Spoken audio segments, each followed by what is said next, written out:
नमस्कार, मैं हूं आपके साथ पलक शर्मा। आइए नजर डालते हैं फटाफट खबरों की ओर। कांवड़ मार्गों की खाने पीने की दुकान पर संचालकों का नाम और पहचान अनिवार्य कर दिए जाने से दुकानदारों में बेचैनी बढ़ गई है। इस आदेश को लेकर शनिवार को भी विपक्ष के नेताओं की ओर से टिप्पणियां सामने आती रहीं। वहीं एक तरफ नेताओं के बीच जुबानी जंग छिड़ी और दूसरी तरफ दुकानों के बाहर नाम प्रदर्शित करने का सिलसिला जारी रहा। वहीं कपिल सिब्बल ने भी एक्स अकाउंट पर लिखा कि यूपी में सड़क किनारे ठेलों और भोजनालय को मालिकों के नाम प्रदर्शित करने का निर्देश दिया गया है। क्या यह विकसित भारत का रास्ता विभाजनकारी एजेंडे से देश बटेगा?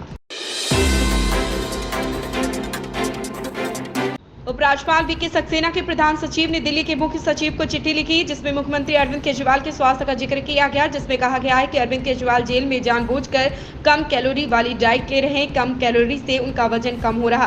केजरीवाल प्रॉपर डाइट नहीं ले रहे हैं। 6 जून से 13 जुलाई के बीच प्रॉपर डाइट नहीं ली गई।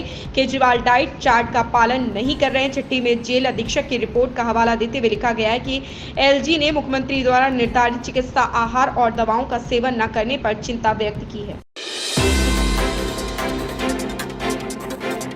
भाजपा अल्पसंख्यक मोर्चा प्रमुख जमाल सिद्दीकी ने कहा कि सबका साथ सबका विकास भाजपा की आत्मा है। हो सकता है कि शुभेंदु अधिकारी ने गलती से ऐसा कह दिया हो। लोकसभा चुनाव में भारतीय जनता पार्टी को बंगाल में हार देखनी पड़ी थी।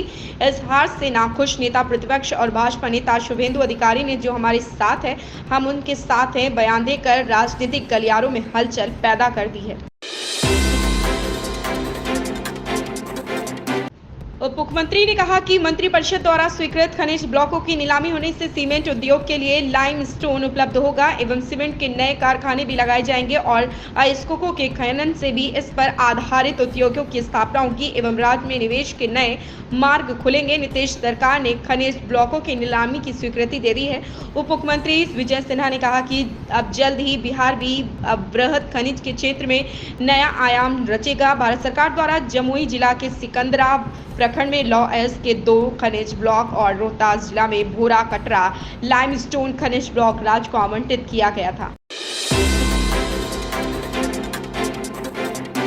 जदयू नेता केसी त्यागी ने बिहार से बाबाधाम को सबसे खास कांवड़िया मार्ग बताया था। अब केंद्रीय मंत्री और बिहार के पूर्व सीएम जीतन राम मांझी ने कांवड़ यात्रा के नेम प्लेट विवाद पर साफ राय जाहिर कर दी है। कहा, पहचान जरूरी, इस बात तो वाह अब हवा मिल गई है। जब केंद्रीय मंत्री और बिहार के पूर्व मुख्यमंत्री जीतन राम मांझी ने इससे जुड़े सवाल के जवाब में उदाहरण सहित बताया कि नाम ही तो पहचान है, नाम बताने में हर्ज नहीं है। तमिलनाडु के उप मुख्यमंत्री पद पर पदोन्नति की अफवाहों को मंत्री और डीएम के युवा विंग के सचिव उदयनिधि ने पूरी तरह नकार दिया। उन्होंने सभी को प्रोत्साहित करते हुए कहा कि हमारी सरकार में हम सभी मंत्री ही उप मुख्यमंत्री हैं। मंत्री उदयनिधि स्टालिन, जो कि डीएम के युवा विंग के सचिव भी हैं, उनके उप मुख्यमंत्री के पद पर पदोन्नति होने की अटकलें लगाई जा रही हैं। ऐसे में शनिवार को उन्होंने बताया कि हमारे सीएम और पार्टी अध्यक्ष की मदद करने के लिए कार्यभार संभालने के लिए एक प्रस्ताव पारित किया गया। मुझे पता है कि आप में से कुछ ने यह सुनिश्चित करने के लिए यह प्रस्ताव पेश किया गया। मुंबई के मध्य में कल 78 मिमी औसत बारिश दर्ज की गई। वहीं पूर्वी और पश्चिमी मुंबई में क्रमशः 57 मिमी और 67 मिमी बारिश हुई। मौसम विभाग ने शहर में मध्यम से भारी बारिश होने का अनुमान जताया। भारी बारिश के कारण भारत की आर्थिक राजधानी मुंबई शनिवार को थमसी गई। वहां कल रात भर आज सुबह से भी बारिश जारी है। इससे जल्द राहत मिलने की कोई उम्मीद नहीं दिख रही। दरअसल भारतीय मौसम विज्ञान विभाग ने महाराष्ट्र की राजधानी के लिए येलो अलर्ट जारी किया। सार्वजनिक परिवहन सेवाएं ठप हो गई हैं। राम मंदिर के पुजारियों के लिए ड्रेस कोड लागू हो गया। वहीं पुजारियों को कीपैड फोन भी उपलब्ध कराया जाएगा। पुजारी मंदिर में अब केवल कीपैड वाले फोन का ही इस्तेमाल कर सकेंगे। रामलला की पूजा अर्चना करने वाले पुजारियों के लिए ड्रेस कोड लागू कर दिया गया। राम मंदिर के पुजारी अब सफेद धोती व पीली चौबंदी में नजर आएंगे। ट्रस्ट की ओर से जल्द ही सभी पुजारियों को ड्रेस उपलब्ध कराया जाएगा। साथ ही रामलला की पूजा अर्चना करने वाले सभी 25 पुजारियों को राम मंदिर ट्रस्ट की ओर से कीपैड फोन भी दिया गया है। मुख्यमंत्री योगी आदित्यनाथ ने कुकरेल नदी तट पर स्थित सौमित्र वन में पौधरोपण कर पौधरोपण जन अभियान 2024 का शुभारंभ किया। इस अभियान के तहत प्रदेश भर में 36.50 करोड़ पौधे लगाए जाएंगे, मुख्यमंत्री योगी आदित्यनाथ ने कही।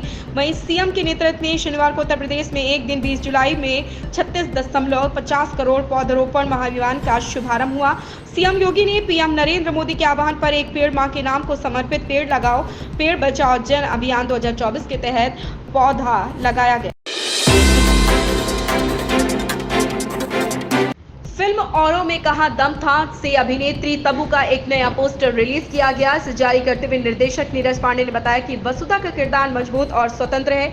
अजय देवगन और तब्बू की नई फिल्म औरों में कहां दम था से तब्बू के किरदार का एक नया पोस्टर जारी किया गया।